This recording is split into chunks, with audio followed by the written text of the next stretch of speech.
So let's continue with part 2.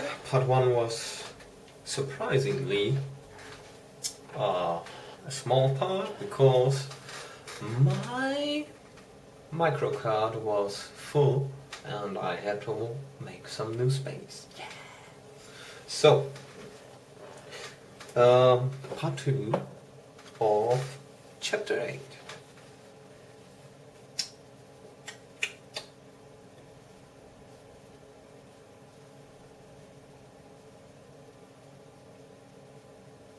Yeah. Okay, welcome back for part 2. Part 1 was a little short because my memory card was full and I had to transfer the files to my desktop. Yeah. So we just continue from the same part. The town seemed as dead, for not a soul did I see. I rejoiced that it was so, for I wanted no witness of poor Lucy's condition. The time and distance seemed endless, and my knees trembled, and my breath came laboured as I toiled up the endless steps to the abbey. I must have gone fast, and yet it seemed to me as if my feet were weighted with lead, and as though every joint in my body were rusty. When I got almost to the top, I could see the seat and the white figure, for I was now close enough to distinguish it, even through the spells of shadow. There was undoubtedly something long and black, bending over the half-reclining white figure. I called in fright, "Lucy, Lucy!" and something raised a head, and from where I was I could see a white face and red, gleaming eyes. Lucy did not answer, and I ran on to the entrance of the churchyard. As I entered, the church was between me and the seat, and for a minute or so I lost sight of her. When I came in view again, the cloud had passed and the moonlight struck so brilliantly that I could see Lucy half reclining, with her head lying over the back of the seat. She was quite alone, and there was not a sign of any living thing about. When I bent over her, I could see that she was still asleep. Her lips were parted, and she was breathing, not softly as usual with her, but in long, heavy gasps, as though striving to get her lungs full at every breath.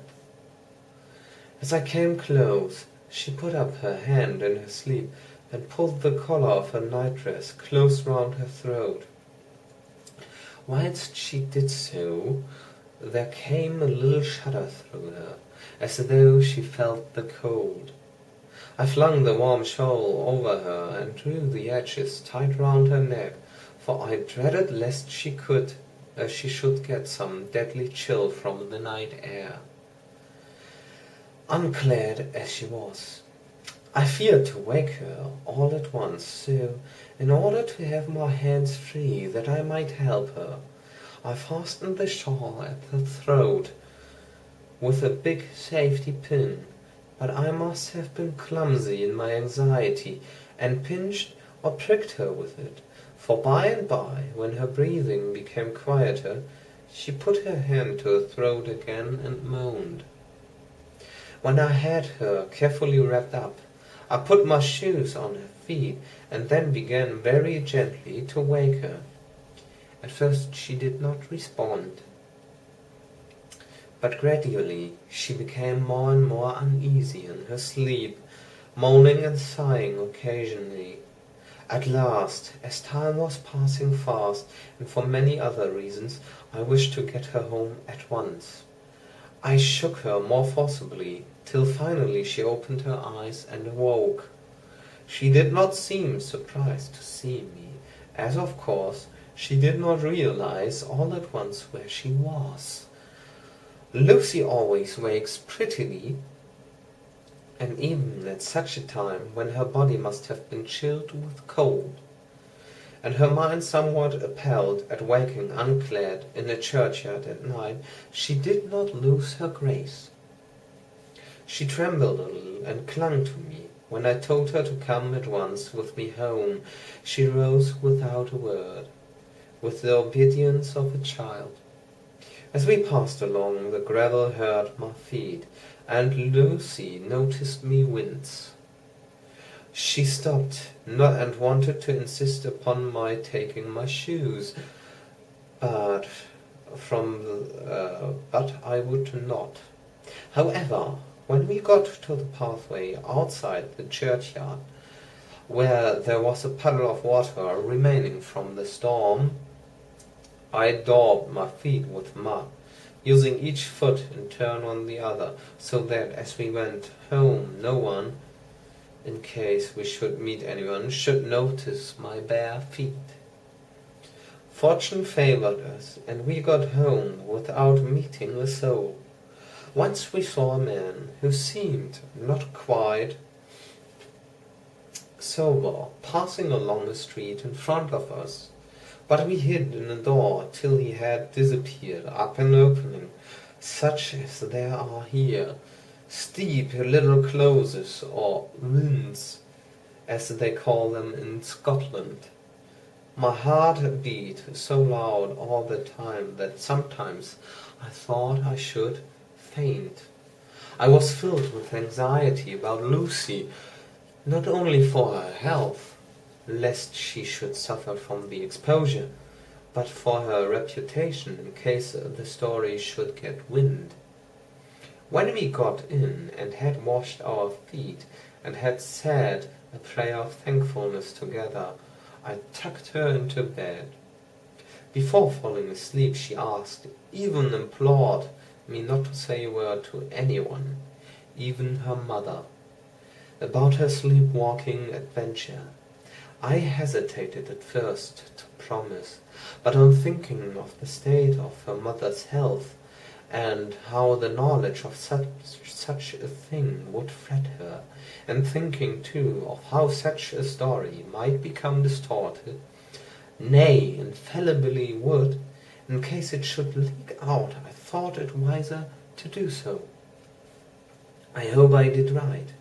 I have locked the door, and the key is tied to my wrist, so perhaps I shall not be again disturbed.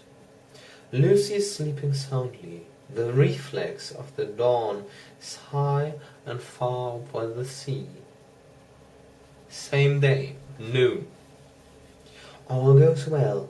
Lucy slept till I woke her, and seemed not to have even changed her side. The adventure of the night does not seem to have harmed her. On the contrary, it had benefited her, for she looks better this morning than she has done for weeks. I was sorry to notice that my clumsiness with the safety pin hurt her. Indeed, it might have been serious, for the skin of her throat was pierced.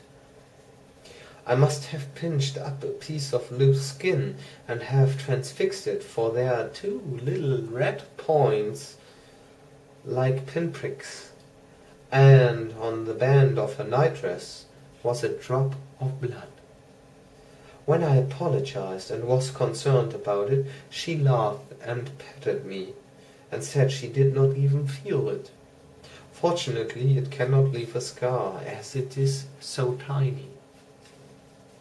Same day, night. We passed a happy day. The air was clear, and the sun bright, and there was a cool breeze. We took our lunch to Mulgrave Woods. Mrs. Westenra driving by the road, and Lucy and I walking by the cliff path and joining her at the gate. I felt a little sad myself, for I could not but feel how absolutely happy it would have been had Jonathan been with me. But there I must only be patient. In the evening we strolled in the casino terrace and heard some good music by Spohr and Mackenzie. and went to bed early. Lucy seems more restful than she has been for some time, and fell asleep at once. I shall lock the door and secure the key the same as before, though I do not expect any trouble tonight. 12th of August. My expectations were wrong, for twice during the night I was awakened by Lucy trying to get out. She seemed, even in her sleep, to be a little impatient at finding the door shut, and went back to bed under a sort of protest. I woke with the dawn and heard the birds chirping outside of the window. Lucy woke too, and, I was glad to see, was even better than on the previous morning. All her old gaiety of manner seemed to have come back, and she came and snuggled in beside me and told me all about Arthur. I told her how anxious I was about Jonathan, and then she tried to comfort me. Well, she succeeded somewhat, for though sympathy can't alter facts, it can help to make them more bearable. Next time, part 3.